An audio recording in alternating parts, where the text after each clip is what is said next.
Hello दोस्तों, सभी को क्रांतिकारी जय भीम, नमो बुद्धाय। वेलकम है एक हमारे और नए वीडियो में।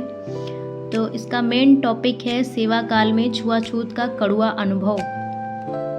सैन्य सचिव जैसे ऊंचे पद पर रहते हुए भी भीमराव को रहने के लिए कहीं भी जगह नहीं मिल रही थी।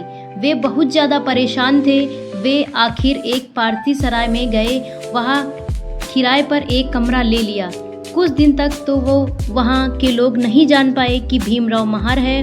इस बात का जब पता चला तो वह बहुत बिगड़े।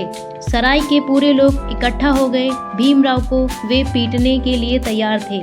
उनका कहना था, तुम जब महार हो तो हमारी सराय में फिर क्यों आए? सबको तुमने अछूत कर डाला। यहाँ से फौरन ही चले जाओ, वरना तुम्हारी हड्डी पसली तोड़ दी जाएंगी। भीमराव ने अपनी मजबूरी बताई। फिर वे सबसे विनम्र स्वर में कहने लगे, आप लोगों से मैं क्षमा मांगता हूँ, कमरा अभी खाली किए देता हूँ और वह फिर कभी इस सराय में नहीं आऊँगा। तब लोगों ने कहा, हाँ, कमरा जल्दी से जल्दी खाली कर दो, बहुत गलत काम किया है तुमने। एक अछूत होकर सबके बीच में घुस आए। भीमराव ने सराय खाली कर दी। बहुत दुखी हो गए वे। बड़ौदा नरेश के नाम पर उन्होंने एक पत्र लिखा।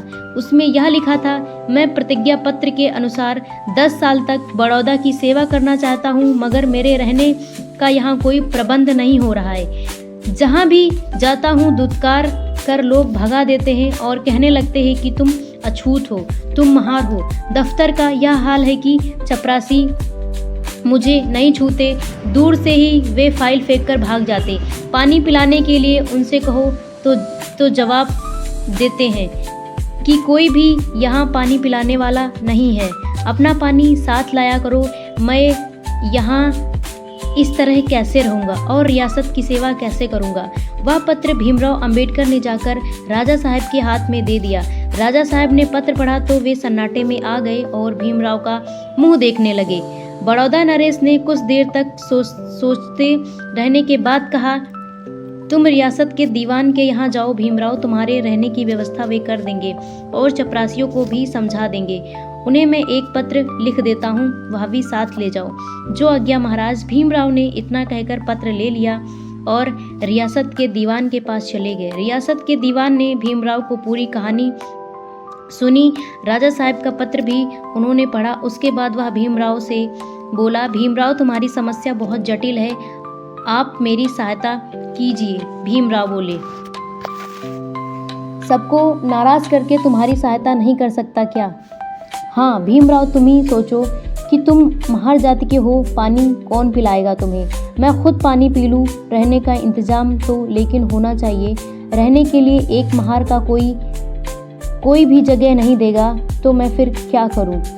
मुझे अफसोस है, मेरी हमदर्दी वैसे तुम्हारे साथ है, मजबूरी मगर यह है कि समाज में रहकर समाज के साथ चलना पड़ता है। राजा साहब से तुमने कहा, तुम वे दयालु है, तुम्हें उन्होंने मेरे पास भेजा। जो भी होना चाहिए था हो गया। तुमसे एक बात पूछता हूँ। भीमराव बोले, क्या?